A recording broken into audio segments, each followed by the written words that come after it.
thanks for organizing a great session. I actually don't have anything new to say. Everybody said everything already.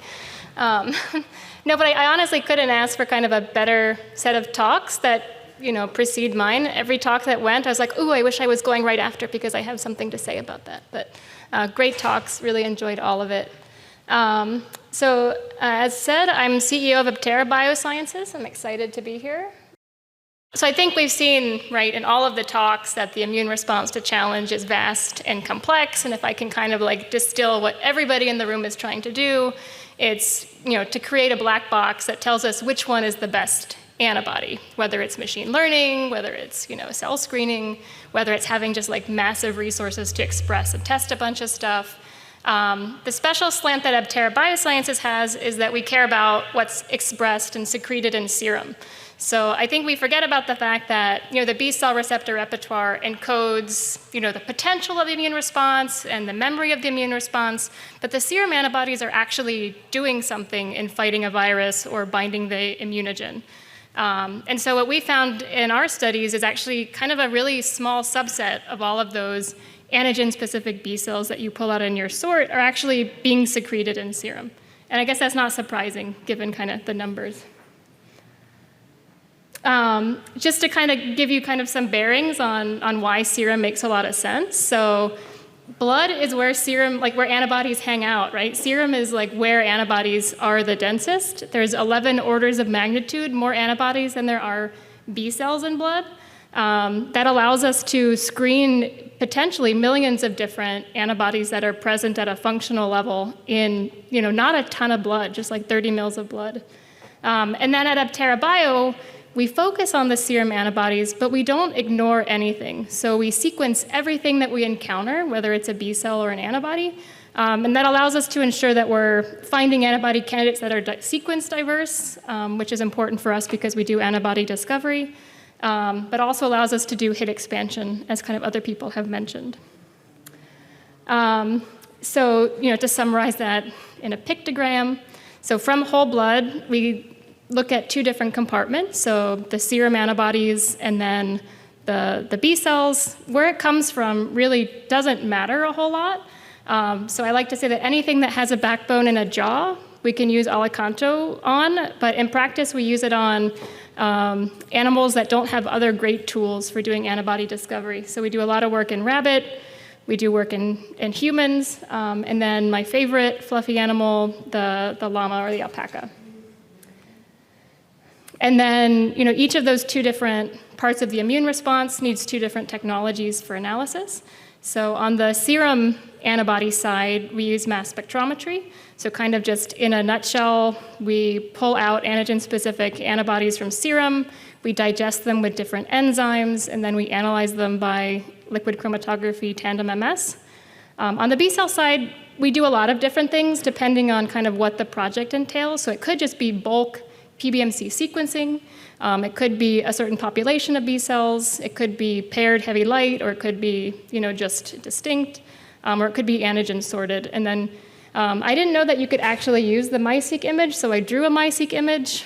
But we typically use some sort of high throughput sequencer at the tail end of that. So everybody asks, why can't you just do serum? Like, why do we need to use B cells at all? And in large part, it's because antibodies are just hugely degenerate, and for mass spectrometry to be good for doing peptide or protein identification, you have to chop it up into small pieces. So this is kind of what that looks like in practice. So here on the top, we have like a genome browser view of a particular VHH from a project that we did. And I've labeled the CDR1, CDR2, CDR3, so you see what we're doing. And then labeled particular mutations that were specific to this VHH versus the germline. And then each of the bars that is stacked kind of underneath the sequence is a different peptide that we identified by mass spec. We color code them because we use different enzymes in different conditions and different runs to get full coverage of your particular antibody. But you can see that no peptide kind of gives you enough information to say that, this one. Like this CDR, or this amino acid mutation and this amino acid mutation go together on the same antibody. They don't tell you that this CDR1 and this CDR3 go together, and so that's why we use the NGS sequencing that gives us a fully phased, non-Frankenstein antibody molecule to help us in assembling a serum-identified antibody. So I'm going to tell 1.5 stories. The first story is in llama, and then the second half of a story is in human. It's a COVID project. So in this particular project, we immunized a llama with a recombinant protein fragment. We did, just during the immunization, we sample at multiple time points to get kind of a good idea of what the B cells are doing. We sample right after boosts, so we're getting typically plasmablasts and plasma cells that are going to be corroborative with serum antibodies.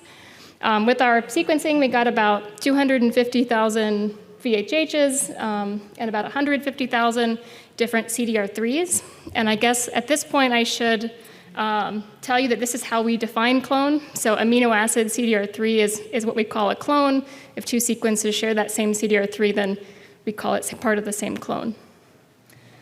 On the kind of, when you organize this by CDR3, you get, these huge kind of clonally expanded trees. We get lots of antibodies that have the same CDR3. We can label them by their time point. We can label them by their isotype. But at the end of the day, it's not clear what any of them are doing and which ones are the right ones to use. So on the mass spec side, we can pick out which ones are being expressed in serum, which ones gave us the serum titers that we observed and helped us make our decisions about when to end an immunization or whether to change our boosting schedule, things like that. And so the serum antibodies told us that this guy was the guy that is present and abundant in serum. So the nice thing about this is that by kind of guilt by association, we can then investigate this whole lineage of antibodies that have the same CDR3 sequence, but differences other places, and hopefully give us kind of different behaviors in our downstream development. So just zooming in on that particular tree. So as I said, we define a clone based on the CDR3 sequence. So in this tree, there are 88 sequences that share the same CDR3. We represent it as this lineage. The root is the germline rearrangement. So it's never actually observed in the camelid repertoire, but it's the theoretical rearrangement.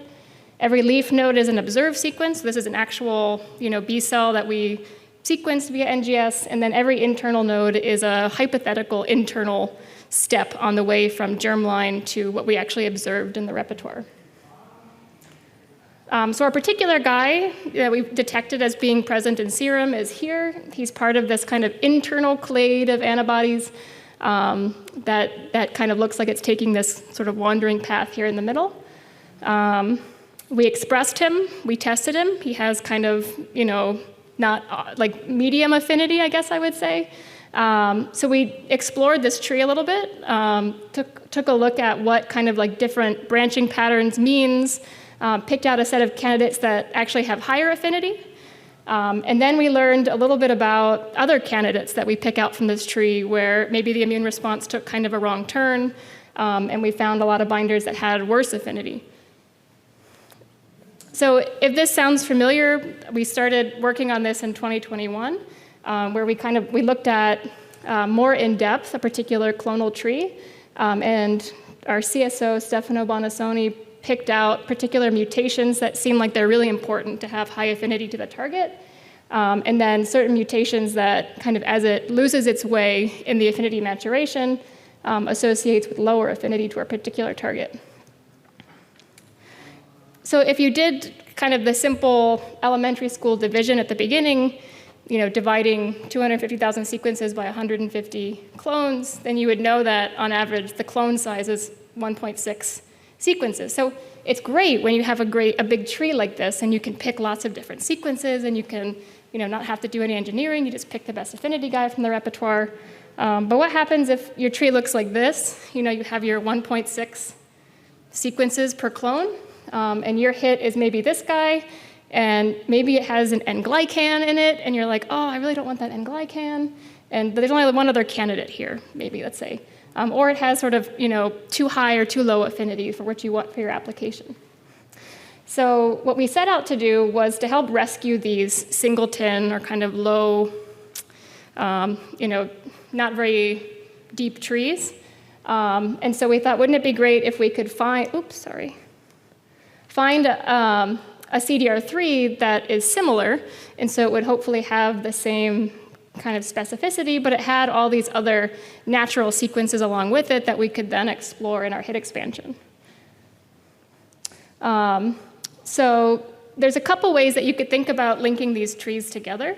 So they're all rooted in a CDR3 amino acid sequence, and so you can generate a network, threshold on some similarity of CDR3s. And that's what I'm showing here is every node in this particular network is a CDR3 sequence. We drew edges between nodes if they were edit distance 1 away. And so here's our particular CDR3 that we explored with those 88 repertoire sequences. And it has lots of guys around it that have very similar sequence in the sequence space. But we were a little bit uncomfortable with just doing sequence similarity-based connecting of CDR3s. You kind of start asking questions like, well, is one too restrictive? What does it mean if there's different lengths of CDR3s? Are all mutations considered the same? And we decided that that was a little bit above our pay grade. So instead, we looked at, let's stop thinking about sequences. Let's just think about physicochemical properties, things like hydrophobicity, things like polarity, bulkiness, and charge. And so we extracted all of those features of our CDR3s. We trained an autoencoder that allows us to map all of our sequences into this lower dimensional space and find things that are similar by their physicochemical properties. And goal, that's what we found. So for our CDR3, we found this sequence. I see we have a lot of soccer fans in the audience. No? We found a CDR3 that only had 63% sequence identity to our original guy. It was incredibly rare. There were only 3 VHHs in our repertoire that had that CDR3. But when we expressed it and tested it, it actually ended up having the second best binding in the whole project. So it was kind of a really kind of beneficial find. I've described this as going from kind of a big rich tree with lots of sequences, and then we kind of stumbled onto this rare clone. But you could imagine it being completely in reverse, where you've done your antibody discovery campaign, you find a VHH that's great, but then you have maybe 1 or 2 other candidates from the tree to test. So we can use the autoencoder to help us jump into this very rich space in the antibody repertoire, where we have lots of very similar CDR3s and lots of sequences that have those CDR3s.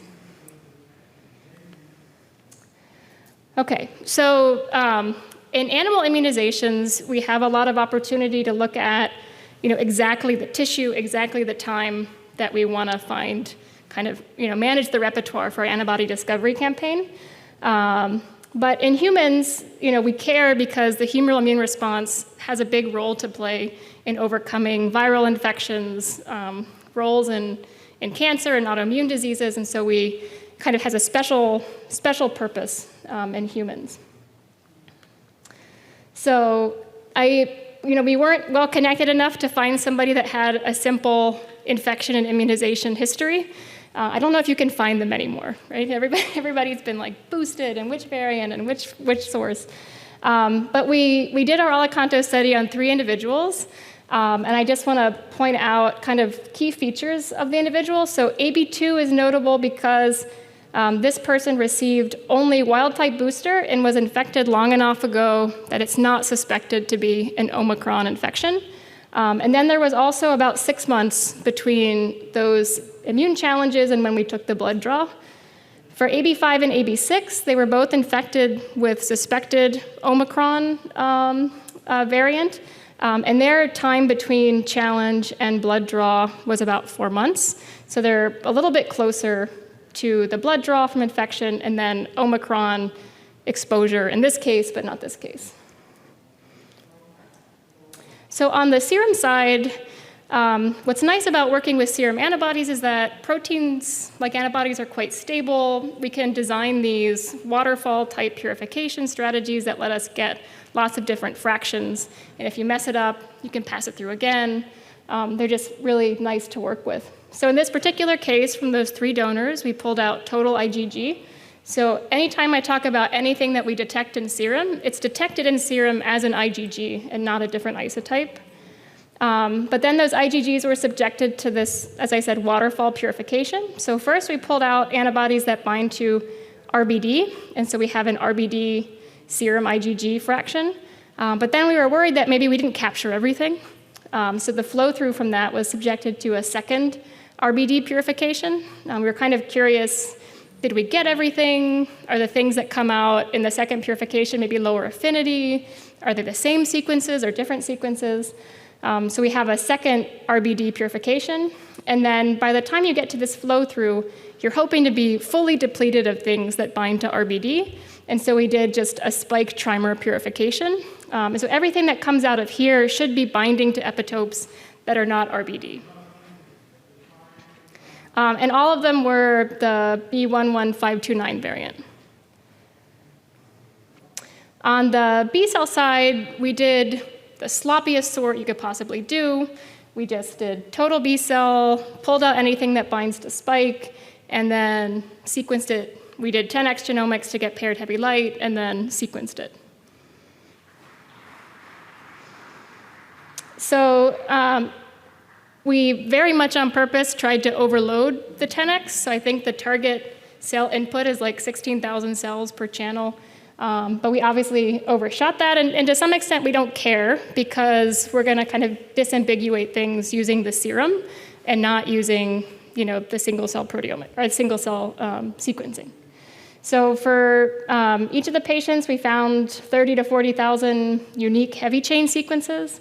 When we pull out just the CDR3s, it's actually quite sparse in the sense that almost everybody is in a singleton clone. There's not many sequences that share the same CDR3. So the opportunity to do something like hit expansion here is a little bit limited. When we overlay our 3 serum fractions on top of that, we find kind of very different numbers from each of our different patients. So AB2 was our person who was infected with non-Omicron and infected kind of further, 6 months before we did the blood draw. And so that person had, much fewer detectable clones across the board. In all cases, doing the second RBD purification did give us some new stuff, although it's not as productive as the initial purification. And then, interestingly, they all had a good number of clones that bind to non-RBD spike epitopes, but not nearly as many as the immunodominant RBD. So everything actually I'm going to talk about from now on is AB5, because they just had the most kind of clones identified. So the first question we had was, kind of what is the overlap between the serum clones against those 3 different fractions? And the overlap was not strong, which I guess kind of validates the purification. Only about 10 clones showed up in an RBD purification and in the spike protein purification. But for the most part, they were pretty distinct. So the 82 RBD clones were quite distinct from the 58 spike protein, spike clones. So that was reassuring to see. And then the color here, so each column here is a different proteomic fraction, and every row is a different CDR3 amino acid sequence. And we color it in if that CDR3 showed up in that particular purification. So, everything up here showed up in all 3 purifications. So maybe those are just sticky things that are abundant and maybe to be avoided. And then things down here only showed up in one of the purifications. So this is the first purification. The second purification added a little bit, and then the spike protein catch-all at the end added it quite a bit more. The color here is just the size of the clone, so the number of sequences that shared the same CDR3. And again, you can look at the scale. These are not big clones. Everybody is pretty distinct.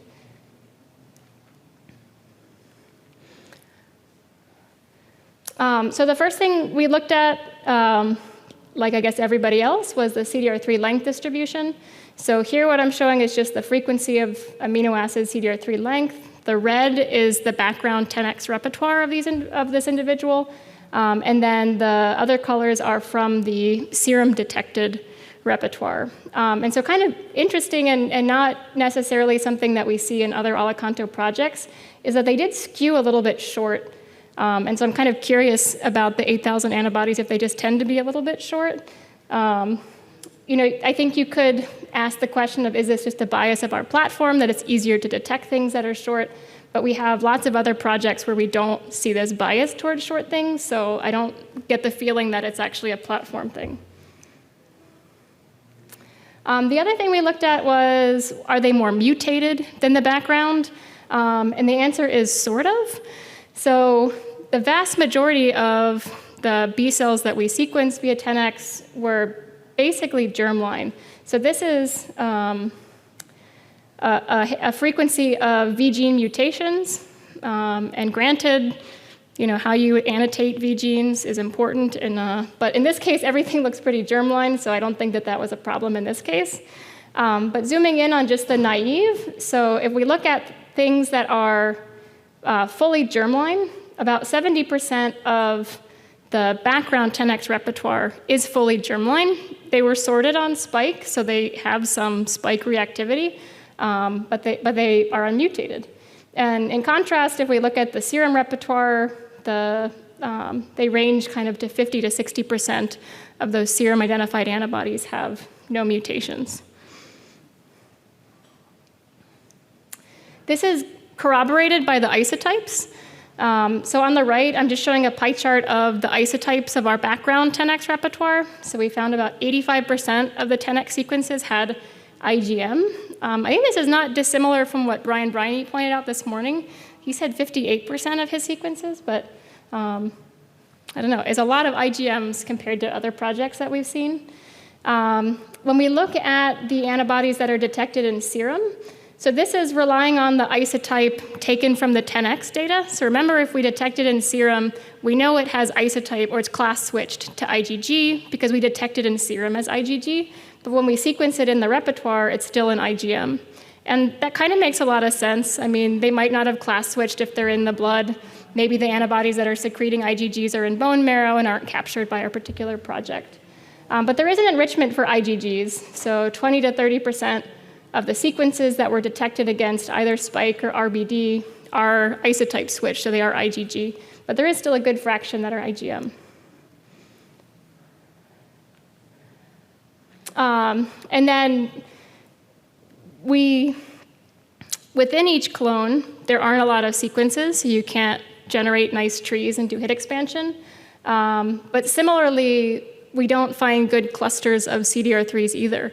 So I'm showing here kind of one of the rare CDR3 clusters. So again, every node here is a different CDR3 sequence. In this case, we clustered on 80% identity. So they're typically at a distance 1 or 2 away. But when we took our 44,000 CDR3 sequences from this patient and we tried to cluster them even at 80% identity, we got very few components.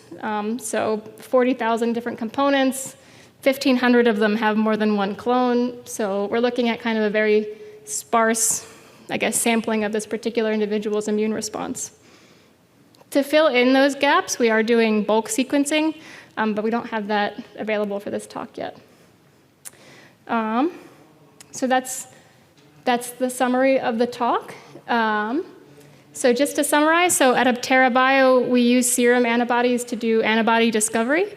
And we leverage the next generation sequencing-based repertoire to do hit expansion, whether that means finding higher affinity antibodies that are within the same clone.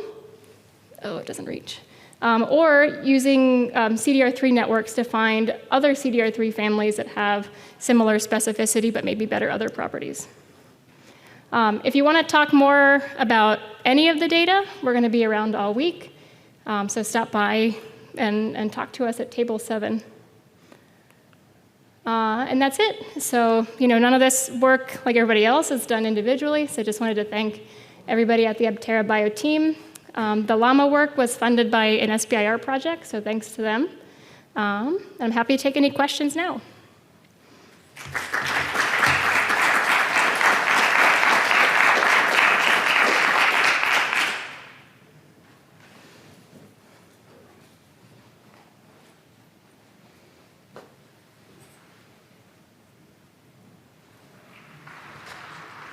Very nice. I have a question for the sequence database that we always have to use when we do bottom-up proteomics. How much do you think the bias of the sequence database, because we only capture part of the B-cell repertoire, biases than what you see on the serum side? And where do you think de novo protein sequencing is the current state, and when can we actually use it for also antibodies? Yeah, so everything that we observe in the serum has to also be found, at least similar sequence has to be found in the repertoire. It's not generally the exact same, so especially in these cases, you get good kind of confidence in a particular CDR3, and then it's a little bit spotty in other places because the serum antibody might not be exactly the same. I think the question about when we can get away from using the NGS database is very sample dependent. So, I mean, we know we can do kind of like oligoclonal antibody sequencing. So if it really is like a mix of monoclonals, then you can do that pretty easily. We've done 10 plus different antibodies. But I think the challenge in the natural immune response is that you have so many antibodies that are different by one amino acid. And so getting a non-Frankenstein molecule, I think, is where we have to maybe step away from the experimental data and start looking at better models of what is a reasonable or natural antibody. So I think not that far away. Great.